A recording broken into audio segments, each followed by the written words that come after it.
Bienvenue à cette exploration. Aujourd'hui, on se plonge dans un témoignage personnel vraiment très émouvant qui a été partagé sur YouTube. C'est le récit d'une femme, en fait, qui raconte ses souvenirs d'enfance pendant une période très très sombre de l'histoire algérienne, la décennie noire dans les années 90. Oui, et c'est une source directe, une narration à la première personne. L'auteur, elle est née en 91. C'est ça? Du coup, les événements les plus forts qu'elle décrit, ça se passe vers 1995. Elle avait donc 4 ans à peu près. 4 ans, ouais. Et ça se situe dans la région de Bani Slimane, wilaya de Médéa. Et ce qui marque tout de suite, c'est l'expression qu'elle utilise pour parler des groupes armés, ceux qu'on ne nomme pas. De Klimeitsimouche. Oui, ça pose l'ambiance directe, hein. On sent la peur, le non-dit. Exactement. Notre objectif ici, c'est d'essayer de comprendre, à travers son regard d'enfant de l'époque, ce que c'était, cette peur au quotidien, la violence, et puis parfois, la trahison même au sein de la communauté. Et l'impact durable que ça a eu sur les familles, les gens ordinaires, quoi. Alors, allons-y? On commence donc avec un climat de peur qui est déjà là, en fait. Oui. La narratrice vit dans un village avec ses parents, ses frères et sœurs, ils sont 5 enfants en tout, et ses grands-parents. Mhm. Son père est fonctionnaire, et le grand-père, c'est un ancien moujahid, donc un combattant de la guerre d'indépendance, et il est aussi commerçant. Du coup, la famille a une certaine aisance. Voilà. Et elle raconte un premier incident assez marquant. Bon, elle s'en souvient pas directement, elle était trop petite, c'est sa famille qui lui a raconté. Ça se passe la nuit de l'Aïd el-Fitr, probablement en 1992.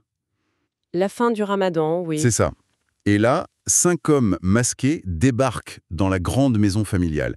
Ils sautent carrément du toit dans la cour intérieure, le al-Haouch, comme on dit là-bas. Ah oui, impressionnant. Le père et le grand-père leur font face. Les hommes sont armés, ils veulent de l'argent. La famille dit qu'ils n'ont rien. Bon, les intrus fouillent quand même les chambres. Ils prennent l'or de la mère et des francs français du grand-père. Elle précise bien francs, c'était avant l'euro. D'accord.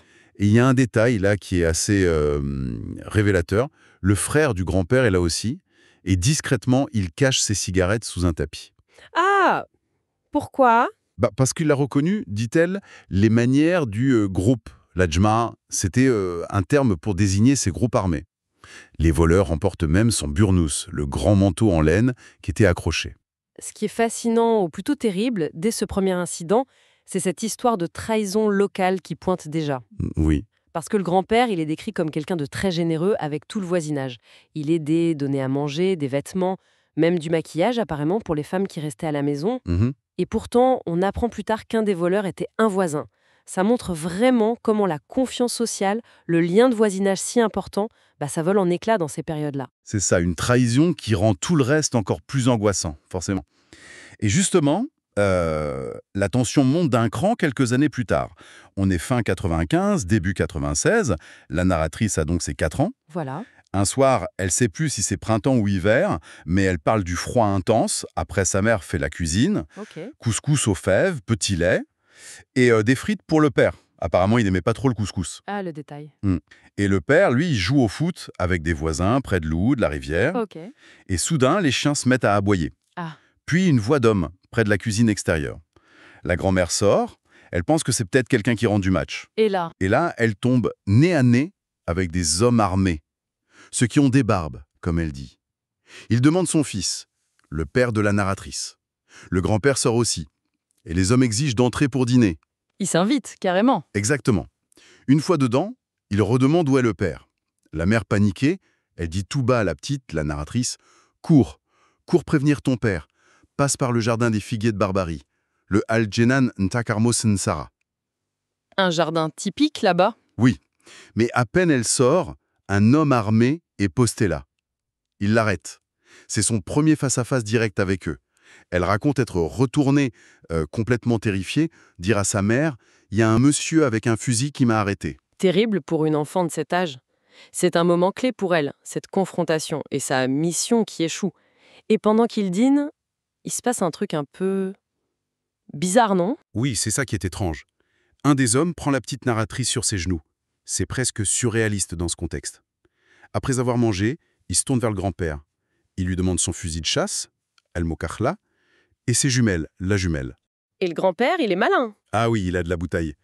Il prétend avoir rendu le fusil à l'État, et il dit que les jumelles sont cassées. Il leur donne une vieille paire tout abîmée qu'il avait Kia. Et ce qui est frappant, encore une fois, c'est qu'ils savent exactement ce qu'ils cherchent. Exactement. Ils connaissent l'existence du fusil, des jumelles, ils savent même qu'il y a une paire neuve et une ancienne. Ça renforce vraiment cette idée d'une source interne, quelqu'un de très proche qui les a renseignés. C'est clair. Et avant de partir, il lance un ultimatum. La famille doit leur donner 2 millions, bon, elle précise pas l'unité, sans doute des dinars, pour la semaine suivante. Ah oui, quand même. Et il donne même un code pour le retour. Ils frapperont à la fenêtre en disant « Elle foule ». Les fèves. Un code? Oui.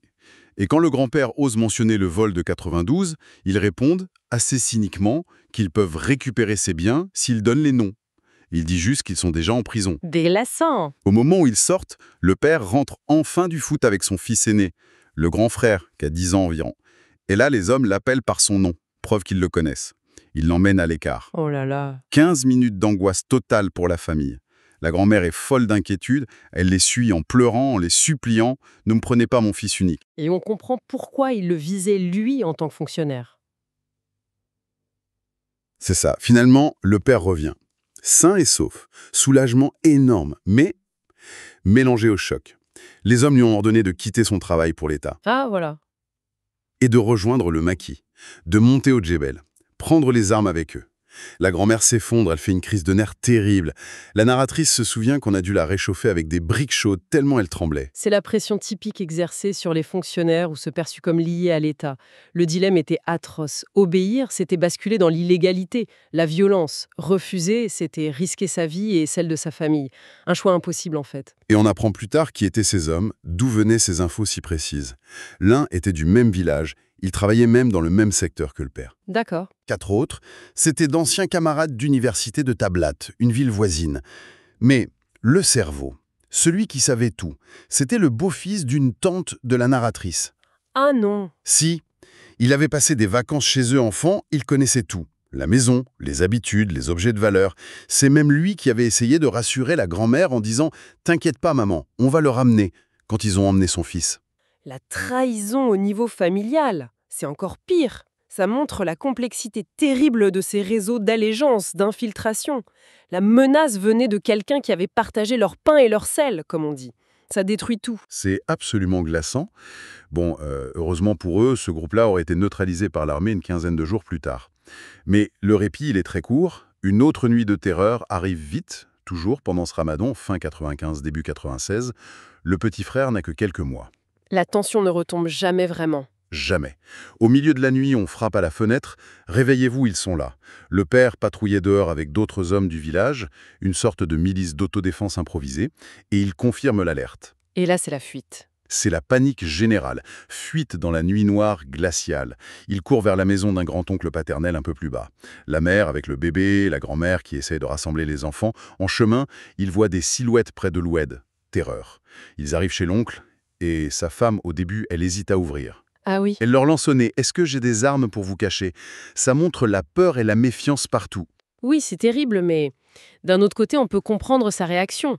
Accueillir des gens en fuite, c'était s'exposer soi-même à des représailles terribles si le groupe les trouvait là. Le danger divisait même les familles. Finalement, elle les laisse entrer.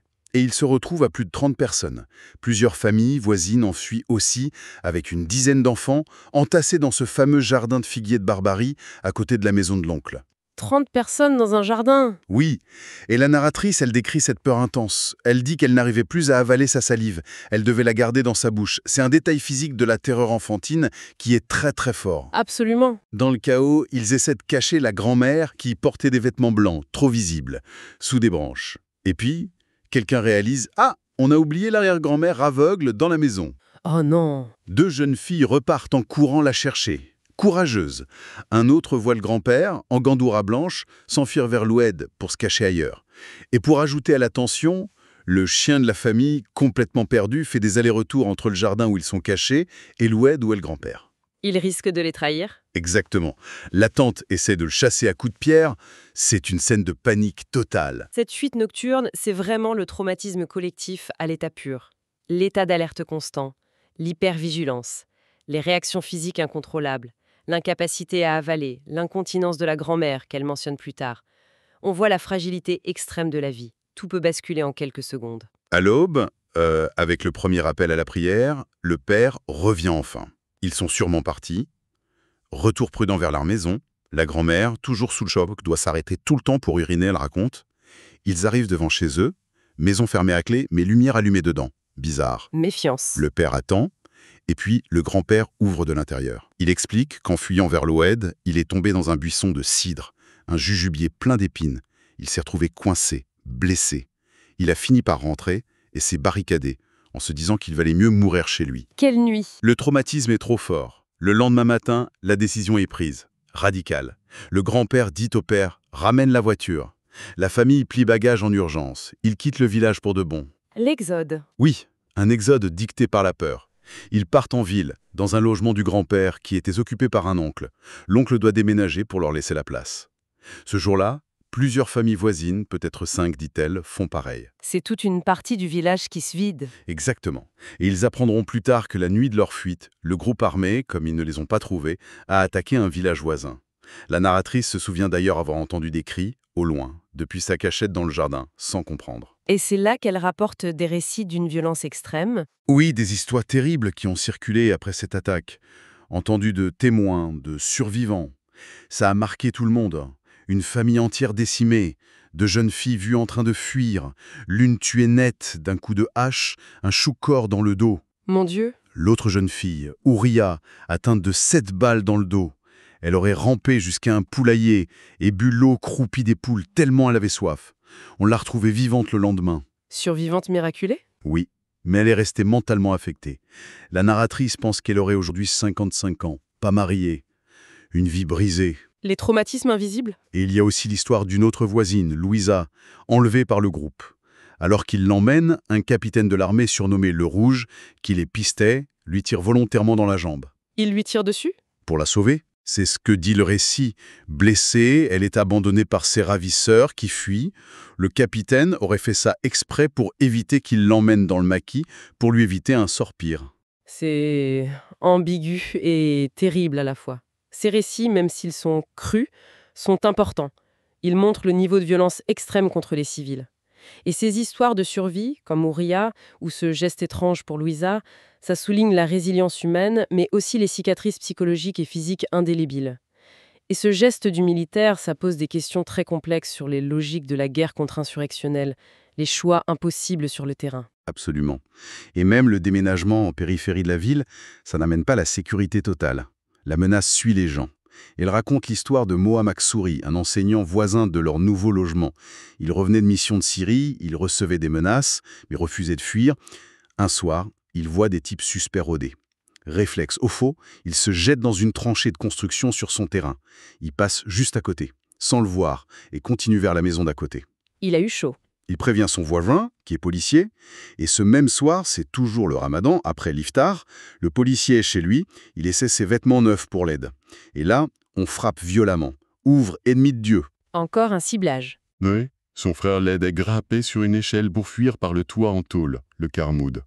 Mais au moment où il passe la tête pour regarder, une balle en pleine tête. Mort sur le coup. Son sang, elle raconte, a coulé toute la nuit sur sa mère, en bas. La mère en a perdu la raison. L'horreur absolue. L'image de la mère est insoutenable. Ça montre la destruction psychologique totale. Et la même nuit, peut-être le même groupe, vise un autre voisin, peut-être policier aussi. Sa sœur ouvre, elle pense que c'est son jeune frère qui rentre, elle voit les hommes armés, elle hurle à son frère, Aïd, de fuir. Il s'échappe par derrière, un des assaillants veut tirer sur lui, la sœur a le réflexe de lui attraper le bras. Geste désespéré. Et la balle perdue.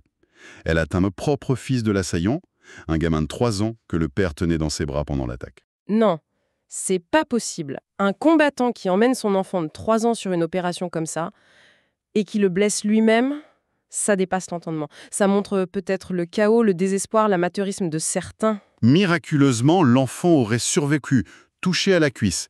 Il serait adulte aujourd'hui. Incroyable. Ces derniers récits, ça confirme bien que le conflit n'était pas cantonné aux zones rurales. La violence suivait les gens jusque dans les périphéries des villes.